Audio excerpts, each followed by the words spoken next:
All right, guys, hello. In this video, we are going to be going over the 9-step novations process. Now, these are the 9 steps to closing a novations deal, right? These are the same steps that we go through for all of our transactions.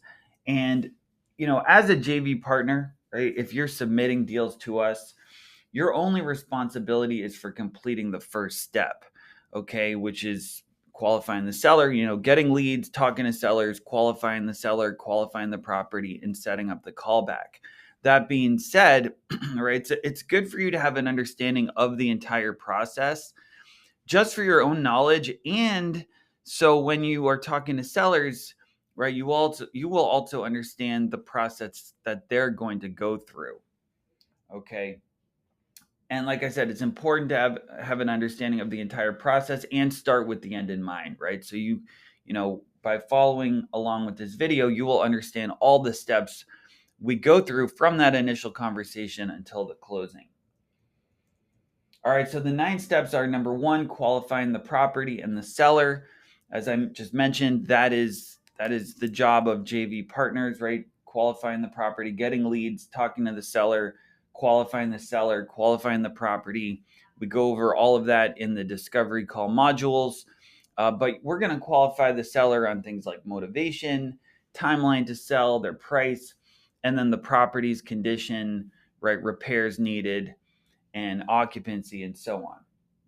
All right, step 2 is once you submit a deal to our acquisitions team, we're going to get on the phone with that seller when the callback is set up. We're going to explain the novation process to the seller. All right, once they understand it, they're in agreement, we've gotten a verbal commitment. We're going to send them a purchase agreement with some other paperwork, and they're going to sign it. This is typically done electronically. We use Dropbox Sign, which is kind of like DocuSign, but it's an electronic signature service. But we do go over all the paperwork, all the contracts and addendums. We go over it with the sellers on the phone and essentially close them on the phone, right? So that way it's much less likely they're not going to sign it when they're on the phone with us. They understand it, especially if they're an elderly couple or just not that tech savvy. Sometimes using this electronic signature service, Dropbox Sign or DocuSign, it may be simple for you or I to use. Just get an email, click the email, open it up, sign it, and you're done. But for some people, they need a little bit of help and guidance, walking them through it, and also just so that they understand what they're signing. Right? There's much less chance that they're going to come back and say, "Oh, I didn't understand this." Right? I signed it, but I didn't really get what I was agreeing to. Right? If we're on the phone. So my team, right, my acquisitions team actually talks to them on the phone. We go through the contract, they open up the email, and then they sign it with us right there on the phone. Step 4 is getting the house market ready. So once we have the contract signed, then we're going to go and just do whatever the house needs, get everything done that the house needs to get it in the best possible condition, so it can show as the best possible way to buyers. So we want when the first buyer walks in there, or any buyer really, for the first time, and they see the house, their impression is going to be, okay, this is a house I could live in. All right, listing the property on the MLS with a local realtor. Okay, so that's where we find a local agent who's going to list it for us. Then we're going to start getting showings. We're going to start getting offers. We're going to analyze the offers, accept the highest and best offer we receive. Once we have an accepted offer, say from a retail buyer, we're going to open escrow. That's where we're opening escrow with the title company, getting the title work started. Then we're going to send the payoff invoice to the title company so we can get paid. And then we're going to close the deal and get paid. All right. So, quick overview of the 9 steps, but I am going to go into each of these steps in more detail on this video. All right, so step 1, qualifying the property and the seller. Again, this is the job. This is the only step that JV partners need to complete. But this is where we're going to get on the phone with sellers, right? You can listen to the sample calls, go through the discovery call training, those modules, and just learn how to qualify the property, qualify the seller, and then set up the callback, right? And if you go through the script and follow that process, you're really not going to get much pushback, right? Especially, positioning yourself as a fact finder. You're just an information gatherer. Really, you could, you're like an employee of the company. Hey, we were texting, or we got your ringless voicemail, or call off a direct mail piece. However, wherever the lead came in, whatever marketing channel, you're just calling the seller to get some information and see if this is even a property we would be interested in making an offer on. And positioning yourself that way, as I talk about in the discovery call modules, really reduces any friction. There's really no pushback from sellers at all, right? If there is, then it's probably not a seller we want to work with anyway. Because these transactions, they can take months, right? They could take 30 days if it's just a quick wholesale assignment. But if we're going to be working with someone, right, we are qualifying that seller, right? We're seeing, hey, is this somebody, that's reasonable? If they're not even telling us the basic information about the property, or they're giving us a lot of pushback, is that really somebody we want to work with over a few months and help them to sell the house, right? Probably not, right? We've got enough leads, we've got enough sellers to work with, that we really don't need to get involved with any one. And coming from that kind of abundance mindset, like we've got enough deals, right? We're qualifying them, right? We're qualifying them to see if, is this, not only is it a property we want to work with, but is it a seller that we want to work with? All right, and then we run the numbers, right? So we go through the numbers. We use the Novations JV Profits Calculator, which there is a module on that with a video explaining how to use it and a link. It's just a simple Google Sheet. Plug in some numbers, and that's going to tell you, okay, if I offered, wholesale offer, where would the price have to be to have it make sense for us? And if it's a Novations deal, right, what would that price be? And it also shows us like how much we could make on each type of transaction. So just quick overview of step one. Again, that is what our JV partners are responsible for, which is just completing step one. All right, step two is explaining the Novations process. So this is where we use the positioning script. Essentially, we're anchoring the seller low, right? We run the comps, we look at the comparable sales, and we use a low sold comparable to anchor the seller low, and then negotiate the price up from that point. Now, again, if you're just submitting deals to us, you really don't have to worry about, steps 2 through 9. But again, I wanted to create this video just so you understand the process and what we're doing with the sellers. So again, anchoring low. Look, every seller, right? They all want the convenience of a cash offer, as is, cash, no commissions, no closing costs, and full retail. Right, full retail price, sold for market value, with them not doing any work to the house, right? So that's typically where sellers will start, maybe 10% below market value.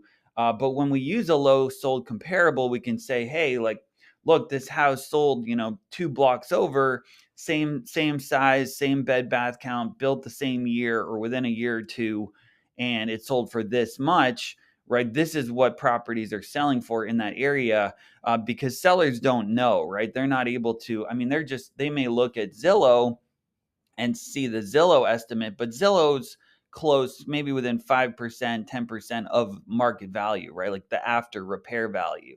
So sellers aren't factoring in like the repairs needed and so on. So when we explain it to them, like, yes, Mr. Seller, or Mrs. Seller, you could sell it for that much, but you're going to have to do X, Y, and Z, right? That's why it's important to get all the property information as far as the condition and repairs needed on the discovery call, because then we use that information as kind of the fodder for our cannon in our negotiation, if that makes sense, right? Fodder being whatever it is you put in a cannon, right? To blast it off. So, we use that information. We say, hey, Mr. Seller, if you can handle these repairs yourself, right, you could theoretically sell it for that much. However, right, you have to factor in commissions and closing costs and all that, and then dealing with a realtor. Is that something you really want to do? And if they say no, now you've got the wheels turning, right, as far as they're like, okay, I really don't want to deal with this. Maybe I should take this offer. All right, and then we pivot with a recap. So what that means, the pivot is essentially going from a wholesale offer, right, to a Novations offer. So we approach every seller as if we are going to buy the property for cash, and just wholesale it, right? Because we will do those deals occasionally. So the pivot is going, it's the point of the call, right? When we're explaining the novation process, really when we're closing the seller, not on the discovery call, right? This is when we're talking to them. Again, we pivot from, hey, for a cash offer, right, we'd have to be at this price, which is going to be a lot lower. But Mr. Seller, we could come up in price and get closer to your asking price if you'll be a little flexible on the terms of the sale, which involves us, taking longer to close, such as 60 to 90 days instead of 30.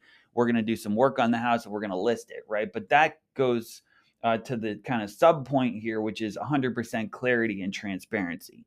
So we're explaining to the seller, everything we're going to do, including the repairs we're going to make to the house to get it market ready, how we're going to list it with a realtor, and how we're not the buyer at that point, right? We just tell the seller at that point, we are marketing this home for a buyer, but we're going to handle everything so you get the convenience of a cash offer but at a higher price. The only thing is that the only caveat, right, or condition is that they have to be a little bit flexible on the terms. And most of the time, sellers are okay with that. All right. We do tell them, look, the property is going to sell at 80 to 100% of appraised value. And then we manage their expectations. So, again, we want to list the home. When we go to list it with our realtor, our goal is to list it around 85 to 90% of the appraised value. And we do that for a couple of reasons.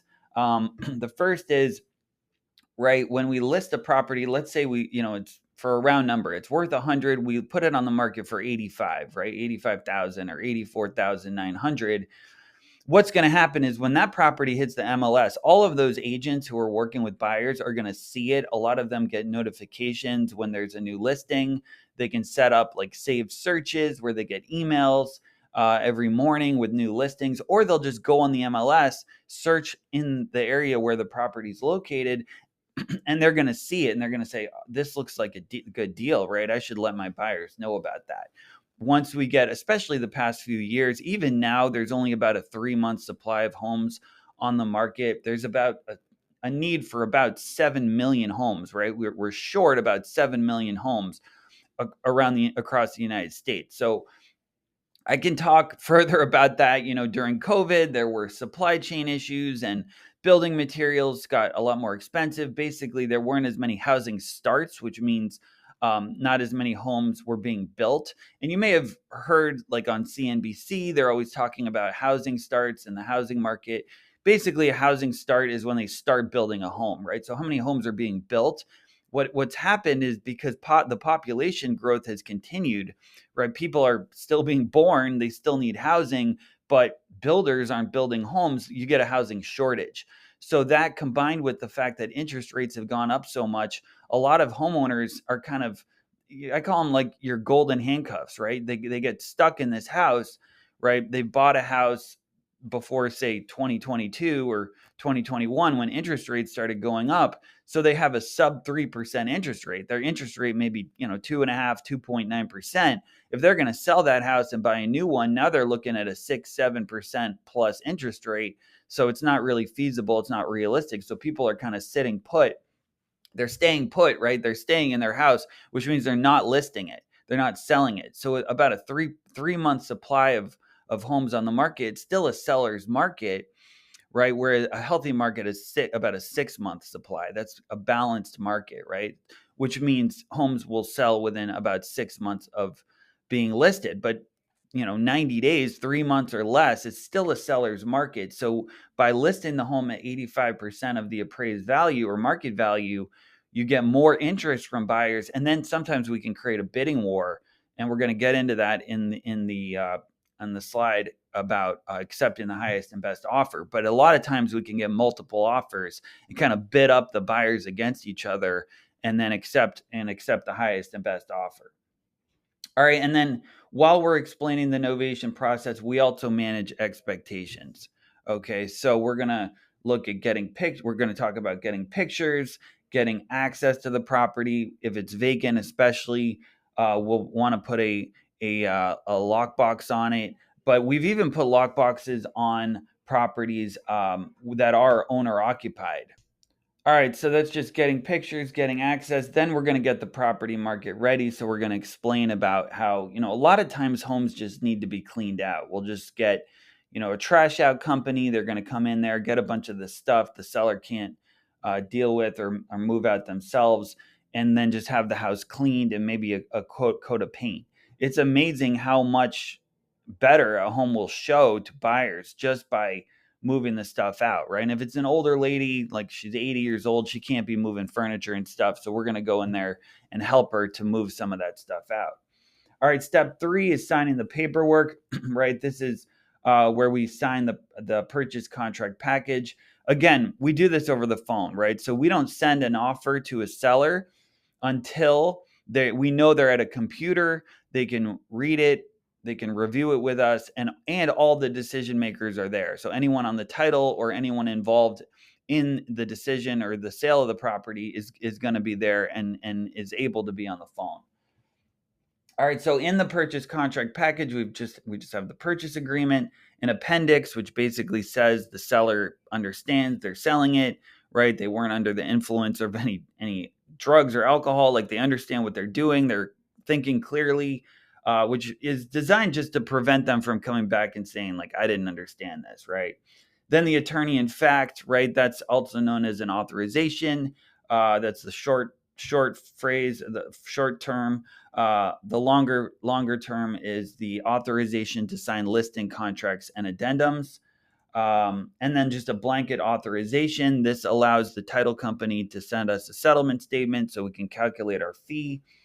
And then the novation and indemnification agreement. Okay. And that document is just saying, like, hey, when we find a retail buyer, we're gonna cancel our original contract and then replace it with the new contract. And the seller will sign the new contract with the retail buyer. But we have the seller sign that up front, partly to save time. So we're not having to chase the seller, get them to sign another agreement later on.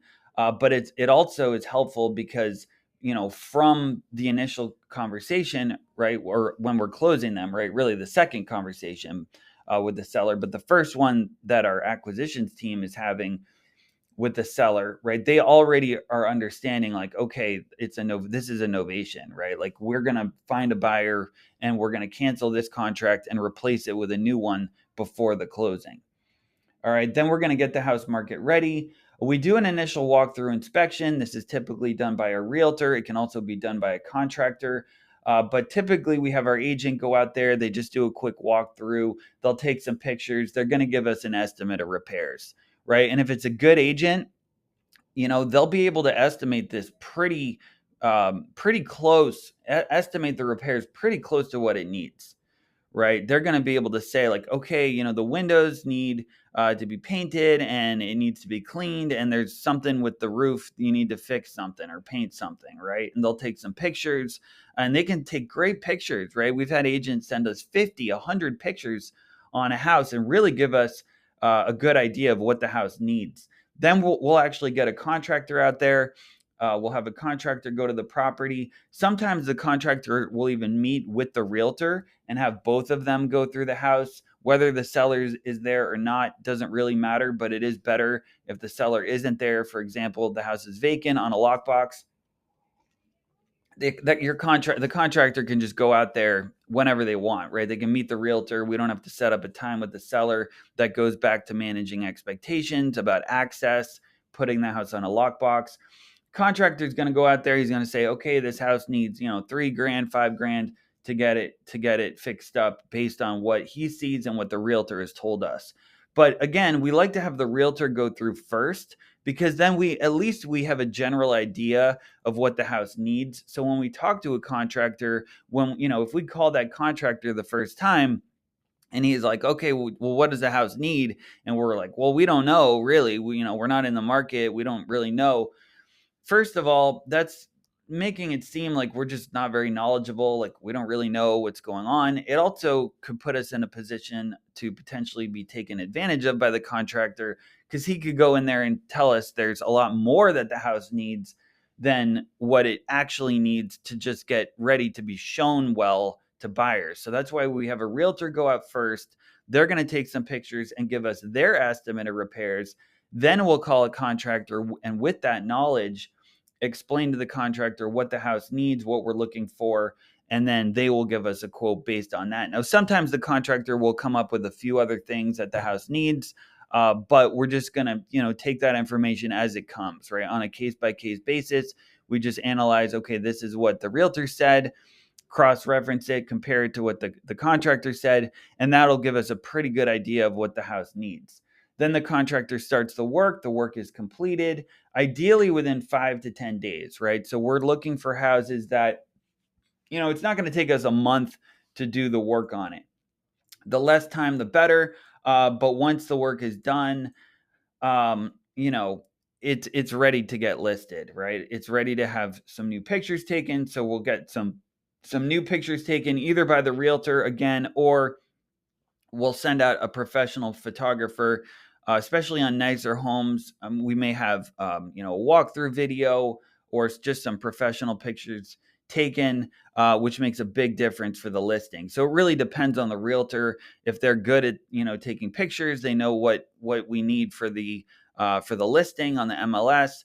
The realtor can do it. The advantage there is it doesn't cost us anything to have the agent do it, which is another benefit of using a local realtor to list our homes. But we do pay professional photographers, especially on higher priced homes. If it's, say, over $250,000 or $300,000, we want to have really nice pictures taken. It makes a big difference with the listing and for what buyers will see online, especially because, keep in mind that the MLS will syndicate to a bunch of other websites, right? So it'll be on the MLS. Once it goes on the MLS, that property will now, it'll show up on Zillow, it'll show up on Realtor.com, it'll show up on Redfin, even on, other agency websites like Remax and Compass. So it'll be all over the internet. So we, buyers will see it. Maybe a buyer will see it instead of a realtor. And that buyer will, maybe even call their agent and be like, hey, I just saw this property on Zillow, or they'll call us directly. But typically they'll call the listing agent, or they'll call their agent if they're already working with a buyer's agent. And they'll say, hey, I saw this property on Zillow or Realtor.com, Redfin, right? And, I want to see it, right? Can you look into this? Is this still available? How can I see it? Right? So we want really good pictures.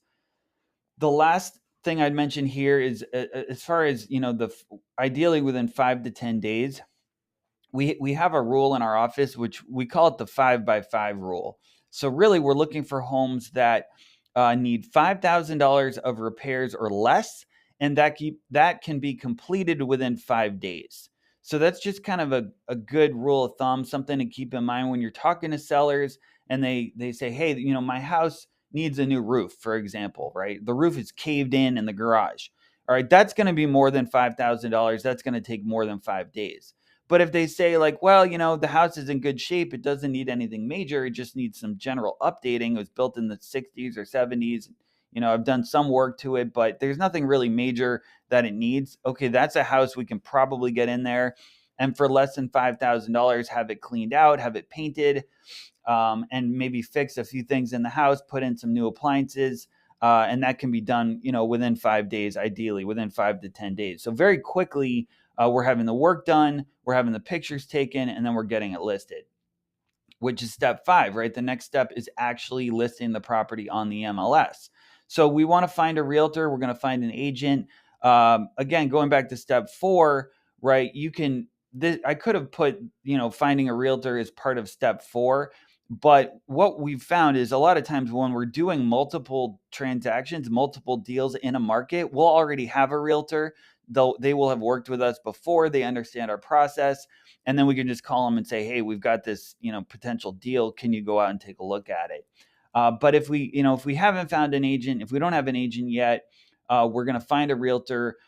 We do have some criteria we look for where, we kind of interview the agent. We ask them questions like, do they have experience with investors? We're just trying to see if they kind of have an open mind. Are they active in the market? Have they listed or sold anything recently? Are they familiar with the area, or are they just kind of part-time? They're not really a serious agent, which about 50% of agents are full-time. 50% are part-time. So we definitely don't want the part-time agents. We want the full-time agent who's got, listings and they're working, they're busy, and that's what we want. So we go through some agent criteria, we screen them.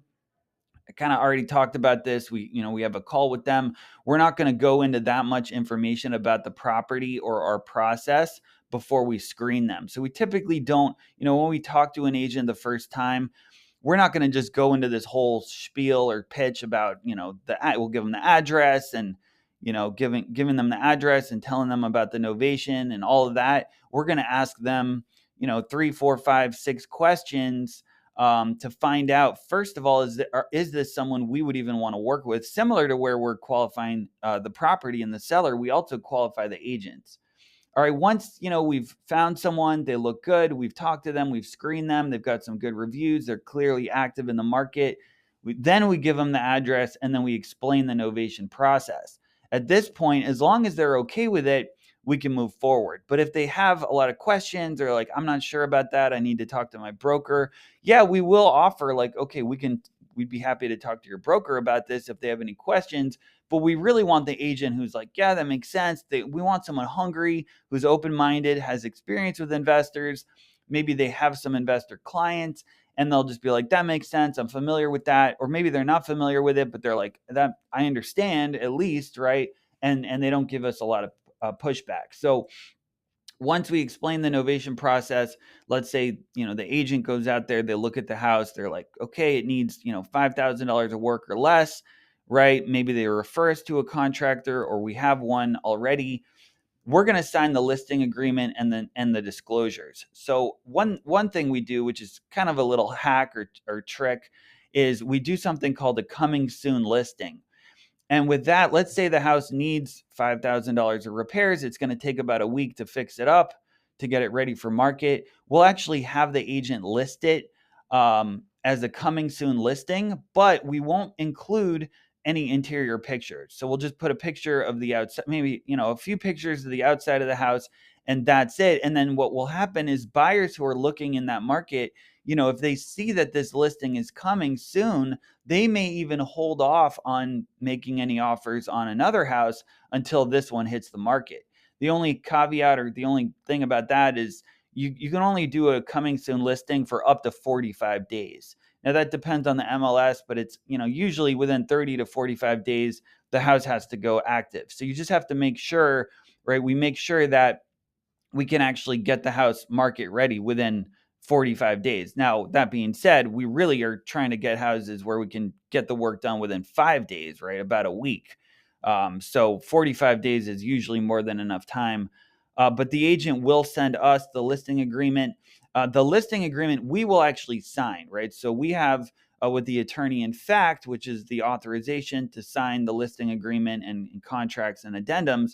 That gives us permission, by the seller. The seller is giving us permission to list the property. Okay, so that's how we're able to sign the listing agreement. We're not signing the contract with the retail buyer once we get an offer, but I'm going to explain that in a later slide about accepting the highest and best offer. Now, as far as the disclosures, you've got a lead-based paint disclosure, a radon disclosure, and a seller's property disclosure. Those are actually signed by the seller. All right. So we do help the seller with filling out those documents. Sometimes we'll just go over them on the phone, ask the seller the questions, and then fill it out. But then we'll send it to them once it's completed. Based on the information they're telling us, we will send it to them through Dropbox Sign and they will sign it. Now, this is important for the seller to sign because when the agent goes to list it, not only do we want the agent to be able to disclose everything they know about the property to potential buyers, but it's also kind of like a CYA, like cover your ass thing, right? Like if a buyer comes back later on and says, hey, I didn't know about, X, Y, and Z about the house. I bought it and it's got lead-based paint. You never disclosed that, right? We can say, well, actually, the seller just signed this disclosure, right? We didn't. So we're saying we don't know anything about the house. We never lived in it. We don't own it, but the seller does, or maybe they just own it even if they didn't live in it, but they're going to disclose everything. If the seller doesn't know, we just put unknown or not applicable. But right, a bad business practice. What we don't want to do is just fill out all these disclosures and say we don't know, right? It's a better practice to have the seller sign these disclosures, right? But we're not going to have the seller sign this all up front, partly because it's just too much paperwork. We don't want the seller to be overwhelmed with like 30 documents to sign. You can go back to the slide about what they sign with the purchase agreement, the appendix, the attorney in fact, and the authorization. We have them sign that at first, but once we get to the point where we're actually going to list it, before the listing agent puts it on the market, we do have the seller sign these other disclosures. But again, we're signing the listing agreement. All right, then step 6, right? Now the property's on the market. We've done some work to it. We've got some great pictures. The agent's going to start getting showing requests. And the nice thing about using a local agent is we don't have to be involved. We're not involved with coordinating those showings or, having anyone meet buyers at the house. But buyers are going to start seeing the house sometimes with their agent. And now we're going to start getting offers, right? So we're going to start getting offers coming in after buyers have seen it. Then we're going to determine the best offer to accept, right? So it may be a cash offer, it may be a conventional loan, FHA loan, VA loan.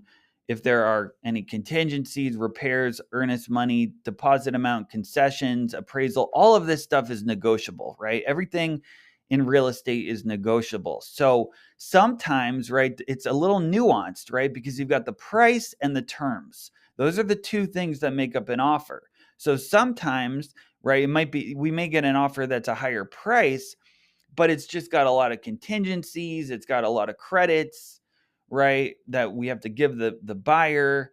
The earnest money isn't that high. There's some concessions, which are similar to credits, right? That it basically is what a credit is, right? Appraisal contingency. So we have to look at this. Maybe we get a cash offer, right? That may be a little lower price, but maybe it's pretty close, but there's no contingencies, right? As is, close in 30 days, no repairs. So maybe we want to take that offer rather than a conventional or FHA buyer offer, right? Just because it'll be a faster sale, we can get paid more quickly. So again, it's not always the case that the highest price we get as far as an offer amount is the best offer for us to accept, right? We have to look at the price as well as the terms, right? Which are these other things like contingencies, repairs, earnest money amount, concessions, and appraisals. Now, we do negotiate with buyers, right? Just because they make an offer at first doesn't mean that's their best offer.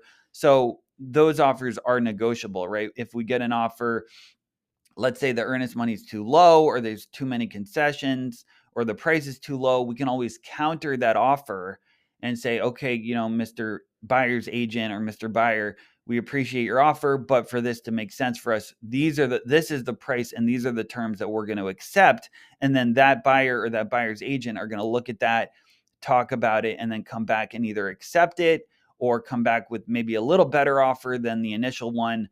But this is kind of our process for accepting the highest and best offer, right? We usually don't just accept the first offer that comes in. We want to get 3, 4 people out there, 5 people who have seen it, maybe 2, 3 offers, and then we're going to look at those and accept the highest and best offer. Now, the only other thing I'd say is sometimes the offers have an acceptance deadline date, right? So the buyer's agent may say, hey, we're making this offer, but you only have until Friday to accept it, right? So if they make the offer on Wednesday, we have to say, okay, do we want to wait a couple days, and see if we can get a better offer? Typically we do, right? Typically we won't accept the first offer, but again, it's on a case by case basis.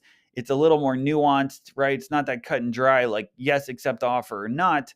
We have to analyze all of these different things to determine, okay, which is going to be the best offer for us to accept. And then we run the numbers before accepting the offer. So we're going to look at, okay, this is the price. This is what we're into this deal for. This is how much work we've done on it. And that will give us an estimate of what our net amount will be, right? When factoring in commissions, closing costs, any concessions or credits. This is how much we're going to make. We have to know that before we accept the offer. All right, so let's say now we have accepted an offer. Step 7 is opening escrow. So we're going to find a closing and escrow company. We do have a kind of a nationwide title company that we use. They're active in 48 states.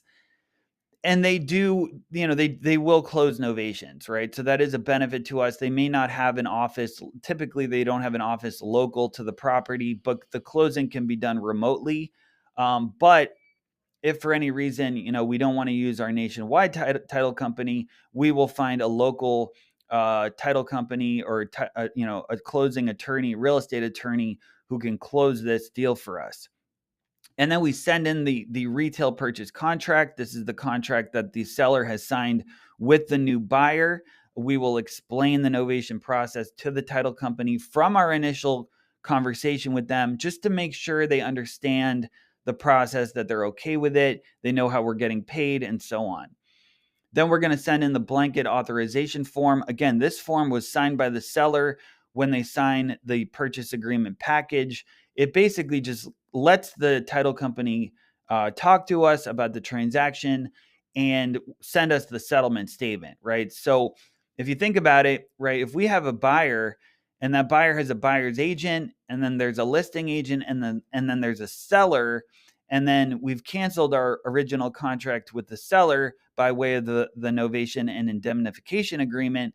Okay, we're not really involved in that transaction, right? We're not the buyer's agent, we're not the listing agent, we're not the seller. So some title companies, some will talk to us, but some of them are just like, look, our policy is you're not involved. Yeah, you're getting paid something, but we can't share any of this information with you, right? So we want to avoid that from happening by having the seller sign the authorization form, which is a very commonly used form in real estate. It's typically used by title companies when they need to get the payoff amount for sellers as far as how much their mortgage payoff amount is. Okay, so that's, giving that document gives the title company authorization to speak with the seller's lender, right, the mortgage company, to get the payoff. It's similar to that, just gives us authorization, or it's the seller giving authorization to the title company to share the settlement statement and all the numbers and all the information about the transaction with us, even though we're not the buyer's agent, listing agent, or seller at that point.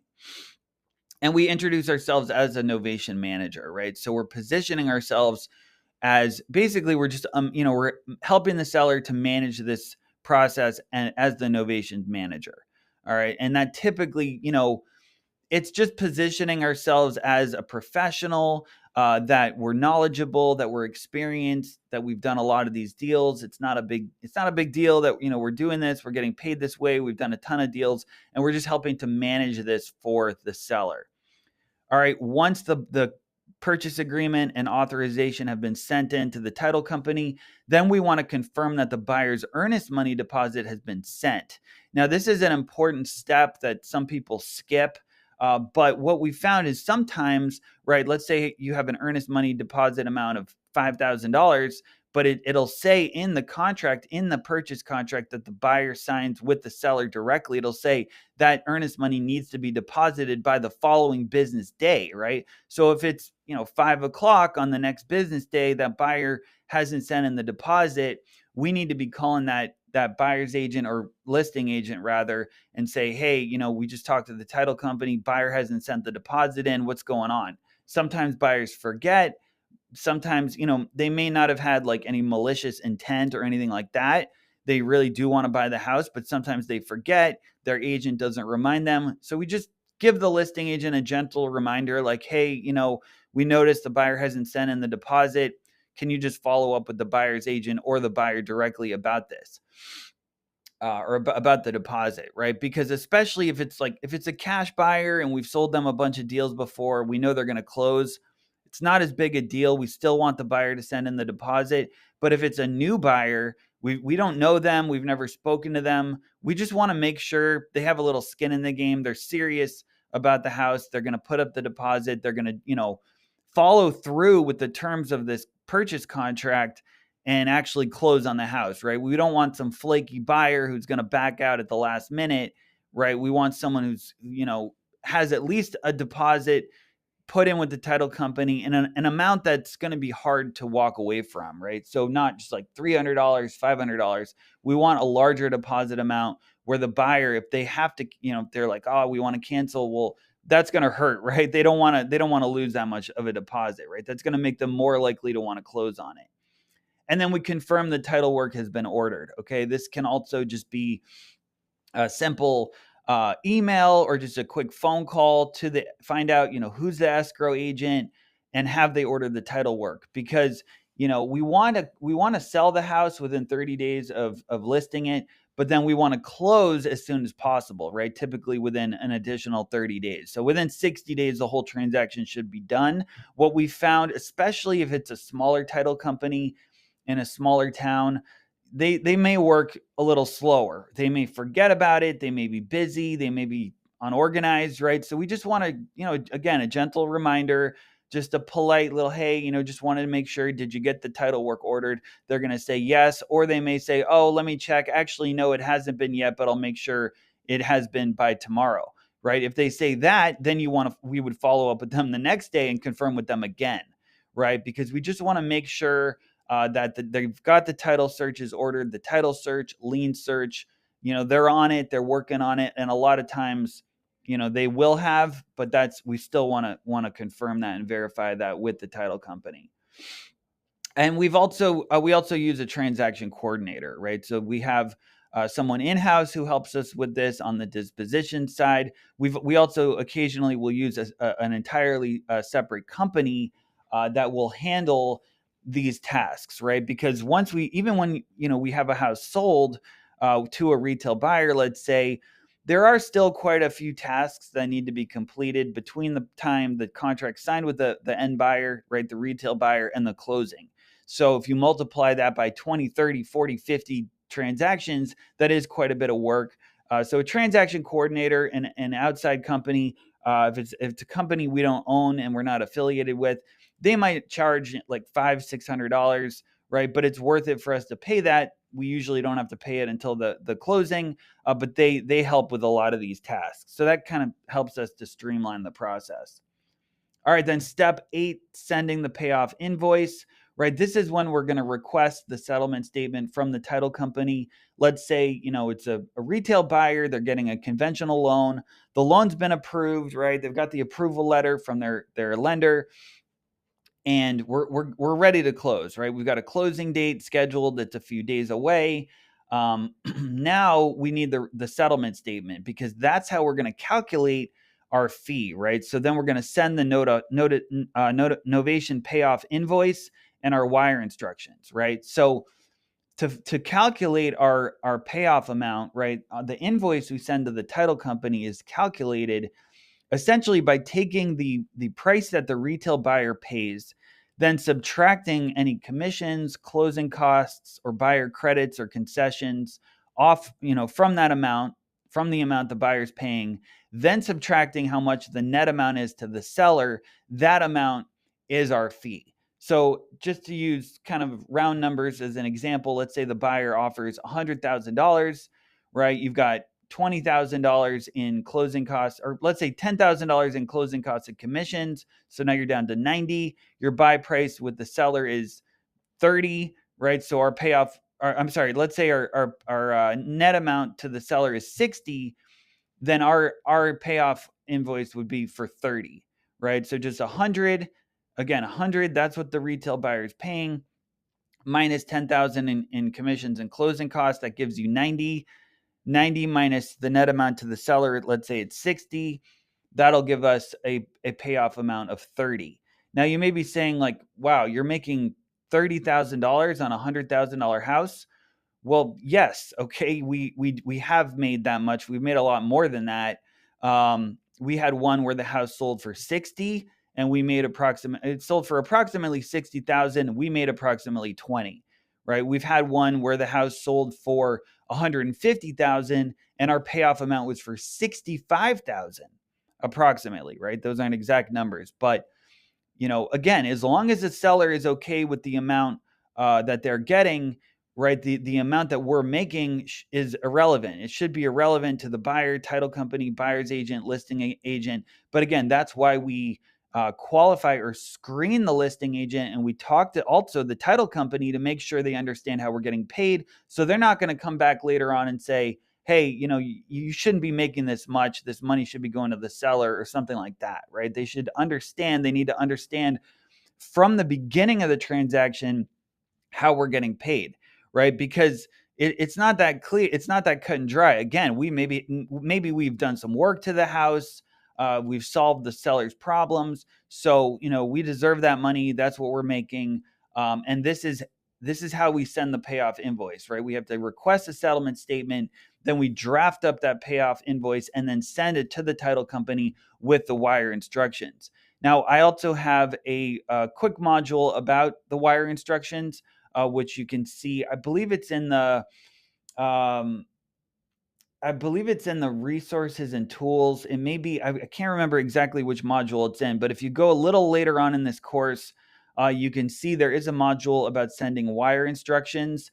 That is for you to understand, because we always like to have our JV partners get paid on the HUD, right? There's a number of reasons we do that, but it's it's just better to have, your fee, if you're a JV partner, coming from the title company and have it on the HUD, just so there isn't any confusion about how much you're making. And that way, for tax purposes, right, instead of, let's say, Solutions Home Buyers, we receive the wire for our profit, then we're having to pay you, and then at the end of the year send you a 1099 and so on. It gets a little more complicated. So we send them wire instructions, and we will instruct you. We will share with you how to send your own wire instructions to the title company as well. All right. And then the best part, right? Step 9, closing the deal and getting paid. Again, once our fee is added to the settlement statement, typically the title company will send us a revised settlement statement with our fee on it. So we're just going to review that, make sure everything's correct. The final amount is correct to the seller. Our amount of our fee is correct. The closing costs, commissions, everything looks good. Then we're going to go over the final numbers with the seller. Now, we do this as a courtesy, partly as a courtesy to sellers, so they understand how much they're going to get. At the closing, this is the amount down to the penny. They know how much they're going to get. But we also we explain to them about our fee, what that amount is, and what the other fees are on there, how that's being paid out of the proceeds from the buyer. But there's just a way that we explain it to the sellers that, again, reduces any friction, reduces any pushback from sellers. And that way, when they go into the closing, right, and they go over the numbers with the closing agent, they will, in their mind, they'll be like, oh, yeah, they may even say it to the title agent, even if we're not at the closing. They may think or say, yeah, I went over this with Calvin, or I went over this, with the disposition manager, let's say, and these are the numbers that we agreed to. This makes sense. I understand, why his fee is on there, what that's about, why there are closing costs and commissions on there, and what my net amount is, right? So they're much more likely to sign, especially there's a process or a sort of flow to a closing, right? Where once you start signing, you typically, buyers and sellers just go through and sign everything, right? The closing agent will just say, okay, this is this document, this is that document, this is this authorization, this is the payoff amount for your mortgage, and they just sign everything. Then they get to the settlement statement, they're like, and this is the settlement statement. The closing agent will say that this is your net amount, and then they just sign it, right? So that instead of the seller saying, oh, wait a minute, why is Calvin making this much, right? We want to talk to sellers about this. We go over it with them. That reduces the chance of them having an issue at the closing of anything, right? The amount we're making or whatever numbers are on there. So it's very clear. We're very transparent about everything. And that way, like I said, once they get to the closing, typically they're not going to have any pushback. They may not even have any questions about it. They're just going to sign it and then we'll be done. All right. Novation payoff document to the title company. We went over this on the last step. We've already done that. But again, just we itemize the expenses, right? So I probably should have put this on the last slide, but on the novation payoff document, we're going to put all the expenses on there, right? So we're going to say, like, all right, the commissions, these closing costs are basically coming out of our fee, right? But this is the net amount to the seller. So the title company understands that. We kind of reviewed that already. And then we close and we get paid, right? So then once we've closed, the title agent will typically send us an email, say, hey, buyer came in and signed, seller signed. We've got your wire going out, today or, by tomorrow. It is important. We always like to follow up on the day of closing.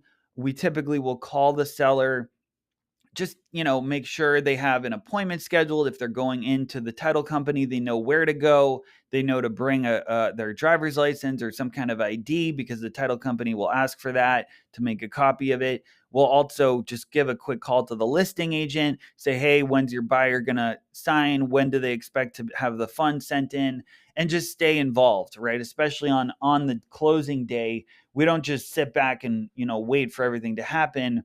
We're a little proactive. We communicate well, and what we found is sellers and listing agents or buyers, right? They appreciate that, right? It shows you're involved. This is kind of a big deal for them, right? We've worked with them for a month or 2-3 months, and now it's the closing day. If we just don't call them and just sit back and hope everything goes well, it may still go well. We may still close and get paid, but at that point, we could just call the seller the morning of the closing. Hey, do you have any other questions? You know where to go, or you're going to meet a mobile notary. Did you send the title company, your wire instructions, if you're going to get a wire for the proceeds? And just a quick call, 5 minutes or less. It doesn't really have to be that long. Just touch base with them, make sure everything's on track, and see if they need everything. And then the same with the listing agent or the buyer, right? Everything good. The funds are getting sent in. The buyer is going to sign. Then once the buyer and seller have both signed, then we typically will just give the title company a quick call or send them an email like, hey, so everything's done.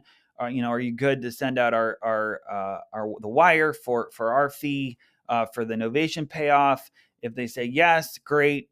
Boom, that wire gets sent out, lands in our account. We get paid. Time to go on to the next deal. All right. So that's it for this video. Those are the 9 steps to closing a deal. Again, your focus as a JV partner is just on step 1. And that is, again, kind of why I set up the course this way, right? Because there are so many things to go through and actually close a deal. Not only getting the house market ready, finding an agent, finding a title company, and how to communicate with them, but kind of overcoming any of the issues that come up between the time when a buyer signs a contract with the seller, right? We've done the novation now. We've replaced our contract, or you could say replace ourselves as a party in the contract with a new party with a new contract, right? That's the definition of a novation.